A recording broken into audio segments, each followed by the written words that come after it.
Pada kesempatan kali ini kami akan mendemonstrasikan praktek coaching pada modul 2.3.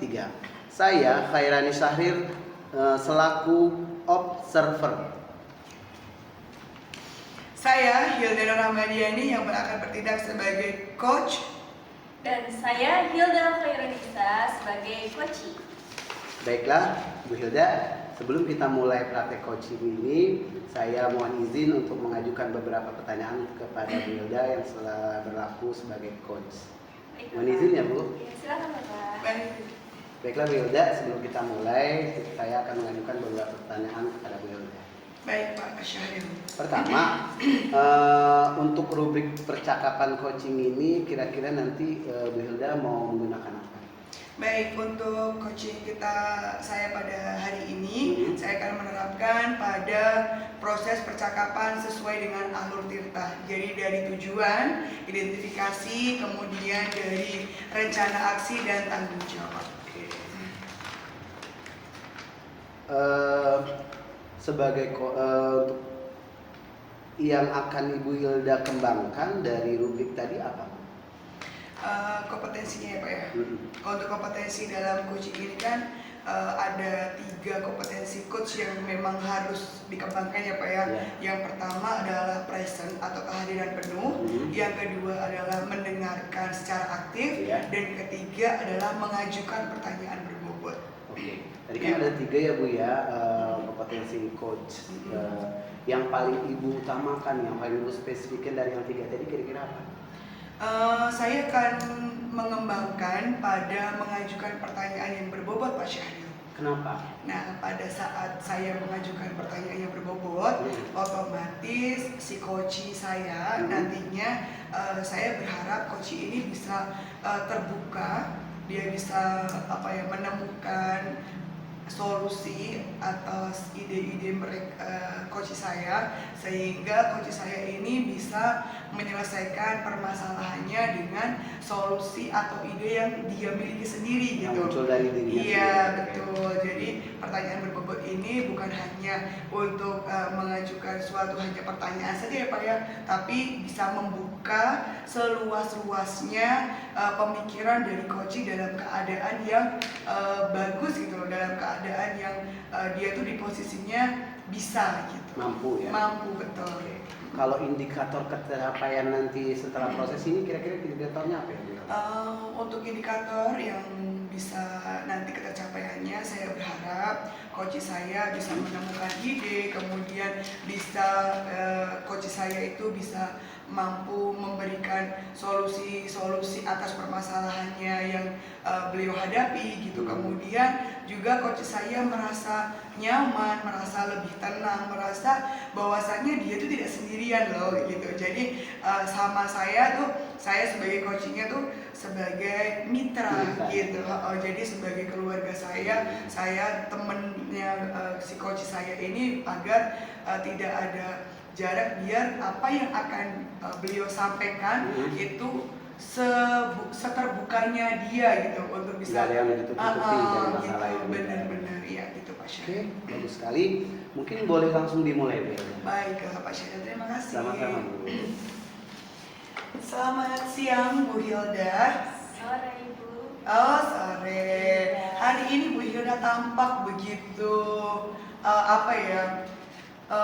kenapa ya Bu ya? Saya melihat Ibu kok agak lesu, tapi tetap aja cantik. Jadi gimana ya Bu? Tidak seperti hari-hari biasa gitu.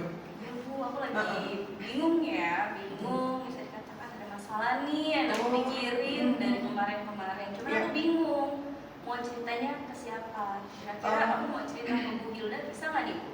Oh bisa sekali dong. Oke. Kenapa bingung? Pertamanya kenapa kok bingung? Ya, jadi tuh aku punya permasalahan tentang siswi aku nih Bu. Oke. Ya, siswi aku di kelas.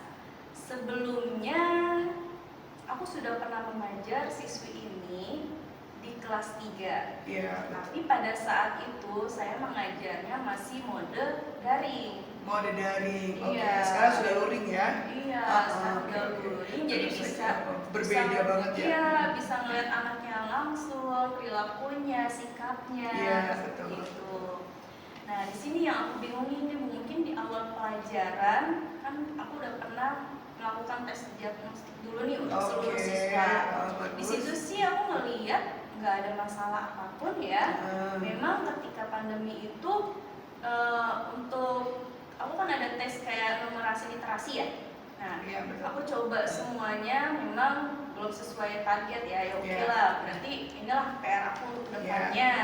Mungkin di kala daring dan luring perbedaannya untuk pengetahuan anaknya, pemahamannya itu luring itu mungkin nantinya bisa lebih baik daripada yang kemarin kan. Iya, betul. Nah, jadi saya punya siswi yang sampai sekarang itu, padahal kita ini udah kelas 5 nih Bu.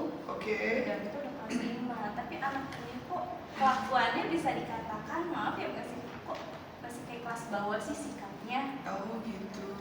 Ya, Oke. lebih dominan itu sikapnya. Kenapa sikapnya? Karena memang teman-teman sekelasnya aja itu gak ada yang mau main sama dia. Oh, oke. Jadi temannya gak ada yang mau main. Yang tadinya aku kira gak ada masalah nih anak-anak di sini gitu. Sikapnya semuanya sama. Pengetahuannya juga bisa kita katakan ya masih standar semua lah ya, sama gitu. Nah, si salsa ini kok berbeda. Oh gitu. Ya kita sebut salsa ya Bu ya. Iya, benar. Salsa ini kok berbeda gitu. Dari yang dia suka menyendiri, belajar sih dia merhatiin saya ngajar gitu. Saya kayak orang bisa gitu lah ya. Oh nih saya yakin nih salsa udah bisa nih. Tapi ternyata ketika diberikan soal, ya soal itu cuma dilihat aja, Nggak mau dikerjain? nggak dikerjain. Ya Allah. Sampai saya harus datengin dia, Salsa kok nggak ngerjain, itu kok masih pada kosong, kenapa? Nggak, aku nggak mau ngerjain, aku nggak bisa. Nah, gitu loh. Jadi kenapa? Kok nggak bisa? Terus tadi dia merhatiin aku, ini anak kenapa? Nah, mulai dari situ aku selalu mantau nih. Kenapa sih? Barulah aku cari tahu kenapa sih Salsa giliran belajar di kelas dia merhatiin, terus ngerjain soal dia malah nggak bisa dan nggak mau gitu. Iya, dia nggak mau walaupun udah dirayu seperti apa. Enggak Bu, aku nggak mau ngerjain, aku nggak bisa. Nah dari situ kan kayak anak usia bawah ya Bu ya, kayak kelas 1 kelas 2 yang nggak mau ngerjain tugas, ngerengek aku nggak mau ngerjain. Iya kayak gitu. Nah jadi ada waktu dimana aku coba telepon orang tuanya dan disitu memang dikabarkan. Jadi pas mode daring itu ternyata ayahnya itu tiada. Gitu. Mungkin pada saat daring itu anak masih dibantu bapaknya, dia punya satu kakak dan ibunya sendiri gitu ya. Dia masih dibantu dengan ketiga anggota rumahnya. Mungkin ketika kelas 5 ini karena ayahnya tiada, sosok yang dia rindukan itu mungkin dulunya dia belajarnya sama ayahnya mungkin ya. Karena memang pas aku tanya sama mamanya, Mama kalau di rumah Salsa mau nggak sih diajarin sama Mama? Enggak, Salsa nggak mau kalau saya ajarin, dia malah marah-marah. Malah jadi emosional ya di rumah ya. Emosi di rumahnya itu benar-benar kayak kurang stabil. Tapi memang aku lihat di kelas pun emosinya itu juga kurang stabil. Kadang aku pernah nih, karena dia nggak punya temen di kelas, dia tuh kadang suka ngomong sendiri. Oh gitu malahan. Iya. Asik sendiri gitu Asik ya? sendiri dengan dunianya dia. Iya, bahkan kelas sebelah kelas sebelah tuh sampai ngadu ke aku kalau Bu Yunda nih Salsa malah deket-deketin aku. Aku lihat dong, aku cari tahu deketin siapa, itu Bu deketin Juna. Hah? Juna? Dia punya insting memperhatikan lawan jenisnya ya. Iya. Nah, di sini yang pada pelajarannya. Nah, jadi sebenarnya ini anak ada kesulitan belajarnya itu di mana? Di rumah itu orang tua masih mau bantu. Di sekolah aku coba untuk memberikan pembelajaran yang terbaik lah untuk si Salsa ini bagaimanapun caranya. Tetap aja belum berhasil. Oke, baik Bu Hilda. Jadi dari tadi ceritanya Bu Hilda, si Salsa ini perubahannya Bu Hilda ya, dari prosesi daring menuju ke luring. Pada waktu daring anak ini rajin. Pada saat luring ternyata dia sama sekali hampir nol besar gitu ya. Iya, betul. Nah, itu dia. Masih kepikiran apa karena dulu daring sekarang luring, Iya. ada perbedaan langsung ketemu nih dengan gurunya, ya kan?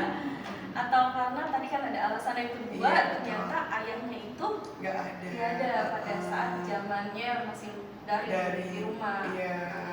Nah, di situ Pada saat luring yang ayahnya udah nggak ada. pas dari Oh, pas dari. pas oke. dari itu yang aku lihat kemajuannya kok ada ya. Pas kelas 3 itu aku ngeliatnya biasa aja, maksudnya kayak anak-anak lain bisa menyelesaikan tugas tepat waktu. Kan kita menggunakan pada saat daring itu kayak Google Form gitu ya Bu ya, Oh gitu GR. Classroom gitu ya, Iya, betul. Classroom. Nah, dia selalu tepat ngumpulin waktunya. Kan Iya. aku taruh due date-nya jam segini ya, harus selesai, harus ngumpulin. Nah, dia selalu on time, Oke. nggak pernah telat, terlambat atau seperti apa Oh. kayak gitu. Nah, pas kelas 4 memang saya tidak mengajarnya. Hmm. Kelas 5 saya mengajarnya lagi Ketemu dan lagi. ketemu lagi pada modal luring ini. Oh. Nah, disinilah saya baru melihat kok salsa ini beda ya. Dulu itu yang saya lihat kalau lagi nge-zoom Ya. mukanya yang ceria, ya, mukanya yang ceria. Kalau ditanya, ayo salsa 5 kali 5 berapa? Walaupun dia berhitungnya lama, tapi dia mau jawab. Oh, gitu. Nggak ada cengenges. Nah, sekarang di kelas 5, ya kan? Kelas 5 itu kan kita suka yang namanya bentuk sebuah kelompok belajar ya, Bu, ya? Betul. Kelompok belajar. Nah, Iya. rata-rata hampir anak di kelas itu tidak ada yang mau berteman atau bukan berteman ya, kelompok lah, satu kelompok sama si salsa ini. Iya, alasannya kenapa? Alasannya itu karena, Bu, salsa nggak mau bantu kerja. Oh. Bu, salsa lebih asik sendiri. Hmm. Bu, salsa aneh. Masa kalau misalkan kita lagi ngobrol atau apa, ntar dia ketawa sendiri, kita kan jadi takut. Kayak gitu. Oh, Jadi gitu. teman-temannya malah jadi takut sama si dia. Iya. Gitu. Benar. Nah, dari situ pun aku ngeliat kan takutnya ada kejanggalan di psikisnya ya. Oh iya, benar. Iya. Jadi pada saat itu juga akhirnya aku cobalah ngomong sama mamanya, Mama, coba deh salsa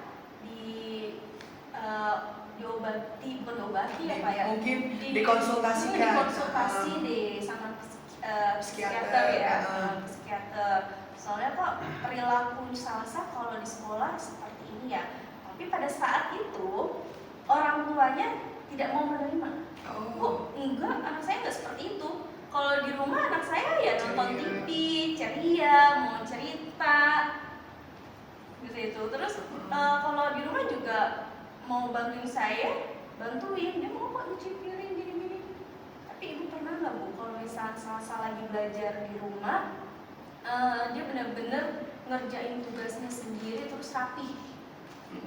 Terus jawaban ibunya apa? Jawaban ibunya, ya kalau misalnya salsa ngerjain tugas di rumah, jujur ya Bu, kata mamanya nih, jujur ya Bu, salsa itu kalau di rumah sama saya itu nggak mau belajar. Oh. Dia itu maunya nungguin kakaknya yang selesai pulang kuliah, karena kakaknya kan lagi kuliah ya. Nungguin kakaknya pulang kuliah, sedangkan kakaknya pulang kuliahnya itu udah malam. Udah capek kali Udah ya. capek. Bener. Nah, Jadi malah akibatnya si salsa ini malah nggak jadi belajar. jadi nggak jadi belajar di rumah. Dan kalaupun di sekolah juga seperti ini, dikasih tugas yang dia suka, ada ya. Ketika dia suka pelajarannya, beneran dia selesai. Iya. Tapi kenapa lebih banyak ketika ada tugas-tugas latihan, dia itu malah tidak menyelesaikannya dengan baik. Baik. Oke. Iya. Untuk ketercapaiannya nih Bu Hilda, dalam mungkin dari skala 1 sampai 10 nih, ketercapaian belajarnya itu si salsa tadi itu berapa nih? Sampai ini kan udah mendekati pertengahan semester ya. Berapa itu untuk Oke. ketercapaian Kalau belajarnya? untuk ketercapaian sekarang, kalau bisa saya bilang sih udah 50%, Oh, 50%, karena sebelumnya saya sudah mencoba untuk bermacam-macam metode pendekatan secara pribadi, ya melakukan restitusi juga. Kenapa nih kan cari tahu anak ini kenapa? Oh, jadi aku merubah metode pembelajaran di kelas. Oh Ya. gitu. Metode pembelajaran di kelas. Jadi aku lebih kayak duduknya itu berkelompok-kelompok. Iya. Bagaimana caranya salsa juga bisa berbaur sama teman-teman ya, nggak cuma saat diskusi aja. Jadi pada saat belajar pun dia bisa bersosialisasi sama teman satu kelompoknya, Oke. satu kursinya, kayak gitu. Untuk berarti range-nya adalah 5 ya? Iya, jadi dari kelompok duduk bareng-bareng gitu, kelompok di situ kan ada timbul jadi kayak rekan sejawat ya. Iya, betul. Ya, jadi satu tempat duduknya tuh mau bantuin si Salsa. Oke. Iya. Oke. Sebelum itu juga aku bilang ke temannya, kita sebut Alika, tolong ya kamu jadi temannya Salsa kalau lagi belajar. Kalau misalnya Salsa nggak bisa, kamu bantuin, kamu tolong. Ya alhamdulillah sih teman-temannya tuh semua care. Oke, alhamdulillah Alhamdulillah ya. teman-temannya kayak mungkin yang di awalnya aku ngeliat juga sih karena dia kayak di pintu mainin pintu sendiri, Iya, oh ya tadi dia Allah, senyum-senyum, nyengir-nyengir. Di situ kan kita juga mungkin di situ teman-teman jadi ngerasa takut kan Iya. deket-deket. Kenapa ya dia? Iya, kenapa ya dia? Aneh kan ya? Aneh, teman-teman ngeliat gitu kok gitu ya, aneh aku ngeliatnya. Dari situ, oh coba deh kalau misalnya kita lebih sering duduk per kelompok aja lah. Oke. Jadi kanan sengaja juga duduknya itu aku taruh kanan kirinya itu ada teman. Iya. Jadi dia nggak Dia merasa- posisinya di tengah. Iya, di posisinya di tengah. Jadi ketika dia benar-benar nggak bisa, dia berani nanya sama temannya. Mungkin kan kalau sama gurunya anak malu ya. Iya, betul. Iya. Entah malu entah takut itu Iya. bedanya tipis. Iya, tak malu, tak takut kan. Benar. Iya, mencoba mau bertanya sama temannya. Awalnya memang Salsa itu nggak mau nanya sama Oke. temannya. Jadi aku harus bilang dulu ke teman-teman sebelahnya, pokoknya satu kelompoknya itu tolong perhatikan teman-temannya juga ya. Kalau misalkan nanti Salsa ada kesulitan dalam belajar, Salsa malu nanya ke bu guru, kalian sebagai teman kelompoknya bantu Salsa ya. Oke. Ya alhamdulillah teman-teman, iya bu, kami bantu. Oke, baik Bu Hilda.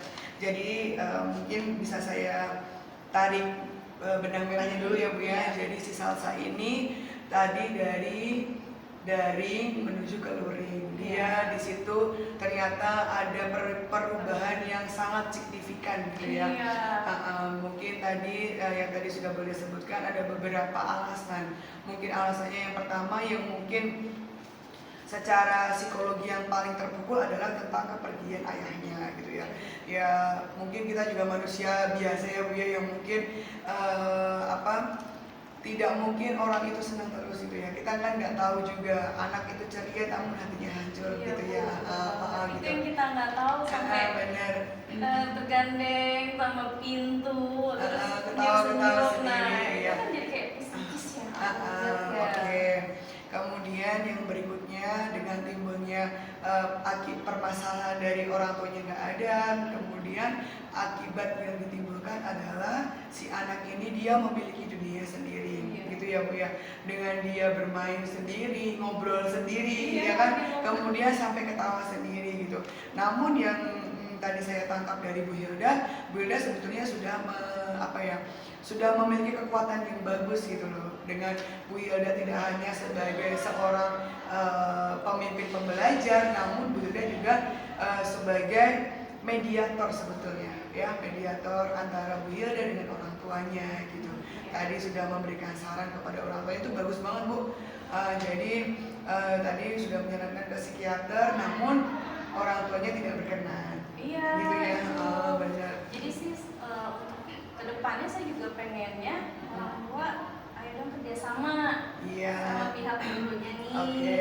Karena kan gimana pun kita juga sebagai orang tua di sekolah mengharapkan Yang anak terbaik. yang terbaik, anak didik kita itu menjadi lebih baik daripada sebelumnya. Oke, ya sebetulnya yang Bu Hilda lakukan sudah bagus ya, kekuatan Bu Hilda untuk menarik energi positif dari mereka itu sebenarnya sudah ada, namun mungkin karena memang belum ada timbal baliknya dari orang tua.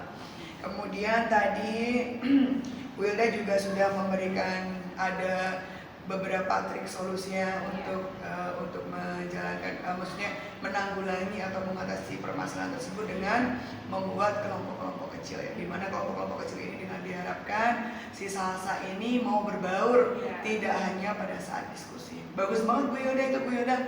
Nah namun gini nih Bu Hilda, pada saat nih karena si Salsa ini kan anaknya mungkin bisa saya katakan, maaf, dia ada tekanan psikologi, kemudian yang kedua dia ada dia memiliki dunianya sendiri.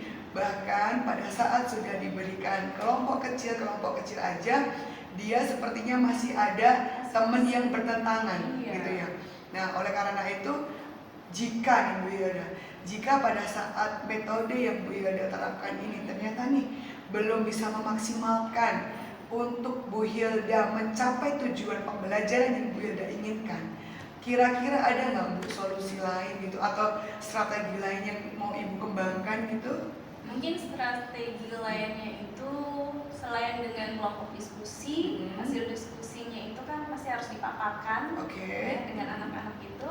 Dan biasanya mereka maju sendiri-sendiri, mungkin aku akan membuat seperti paparan individu dulu kali ya Bu ya. Karena kan dia suka ngomong-ngomong sendiri kan. Mungkin ketika dia sendiri dia bisa lebih nyaman seperti itu. Jadi kita memancing untuk si Salsa ini bisa pede juga. Mungkin dari pedenya dia bisa berkomunikasi di depan dengan teman-temannya secara sendiri gitu Bu. Dia bisa lebih aktif lagi nantinya. Oh baik, berarti di sini Bu Hilda juga mengembangkan untuk berorientasi pada peserta didik ya.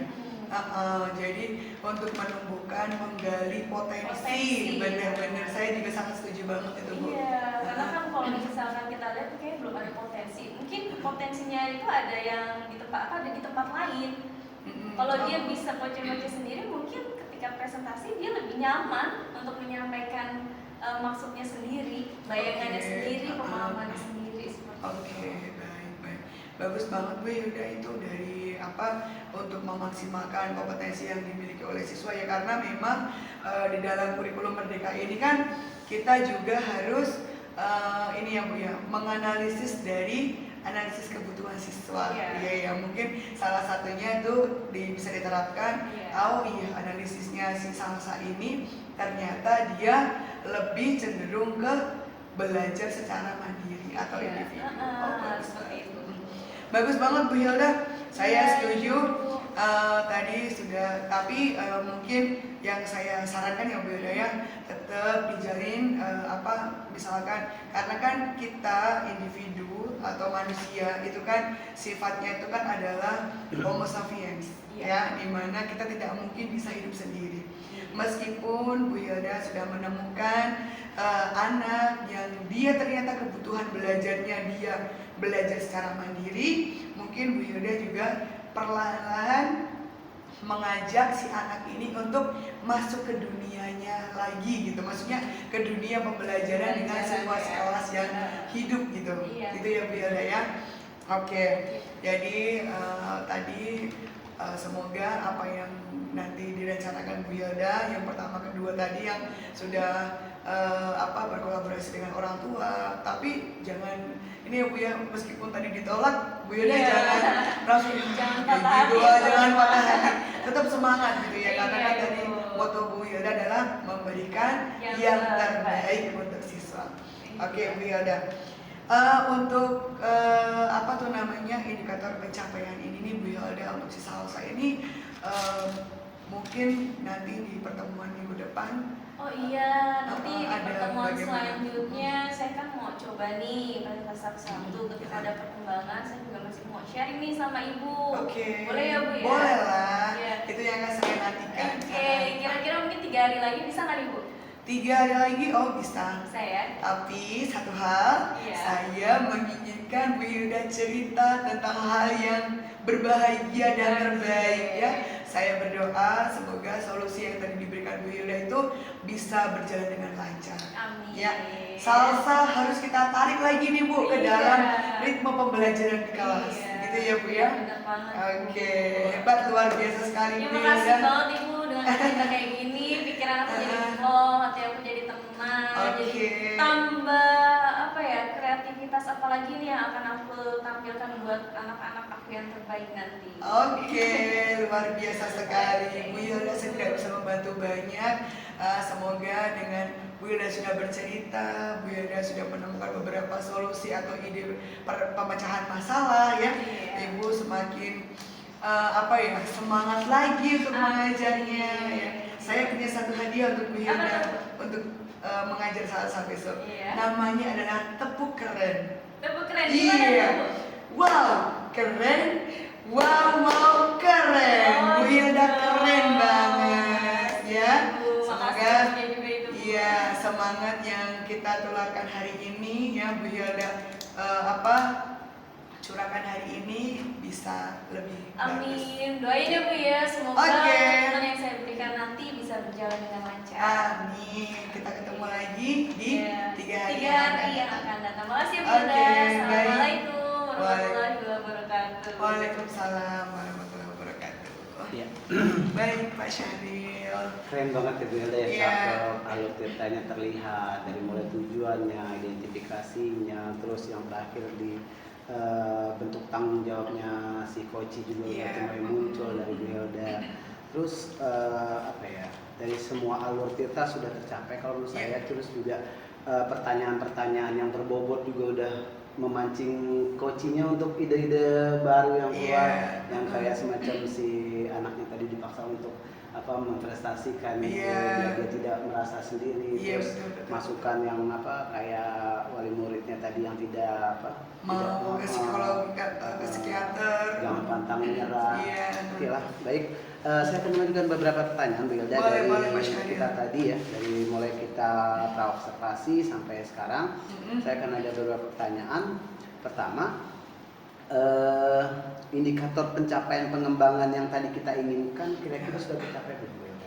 Insya Allah sudah tercapai Pak Syahril ya, karena tadi coach saya sudah sebetulnya saya hanya melakukan pertanyaan pemantik sedikit gitu, tapi kemudian pertanyaan pemantik itu dijawab, kemudian saya giring gitu, jadi menemukan sendiri gitu. Jadi kalau misalkan pertanyaannya sudah tercapai atau belum, insya Allah sudah tercapai. Ya. Selanjutnya yang terakhir kali ini Bu Hilda ya. Tadi kalau potensinya udah tercapai nih, kira-kira ada lagi nggak kompetensi yang belum tercapai atau yang akan dicapai untuk kedepannya nih untuk Bu Hilda sebagai coach? Oke, untuk kalau tercapai kan sudah tercapai ya Pak ya. Mungkin kompetensi lain. Untuk yang akan dikembangkan lagi di kompetensi coaching berikutnya, yang pertama adalah yaitu tadi Pak tetap mendengarkan secara aktif ya. Saya merasa bahwa saya itu ada di posisinya Bu Hilda jadi saya ada di posisi coach saya. Jadi biar sama-sama kita merasakan sehingga nanti di situ akan timbullah suatu kemitraan gitu. Jadi nanti pertanyaan-pertanyaan yang akan muncul pun juga bisa menjadi pertanyaan yang lebih berbobot lagi gitu, untuk bisa membuka diri coach lagi gitu Pak, agar bisa memberikan solusi atau ide-ide yang cemerlang lagi gitu. Oke, baiklah Bu Hilda. Baik. Saya rasa proses coach kita hari ini bagus, berjalan lancar. Baiklah, terakhir dari kami akan tutup praktek demonstrasi ini dengan mengucap wabillahi taufik wal hidayah. Wassalamualaikum warahmatullahi wabarakatuh. Alhamdulillah selesai. Ini Nggak apa-apa, ntar tinggal tambahin.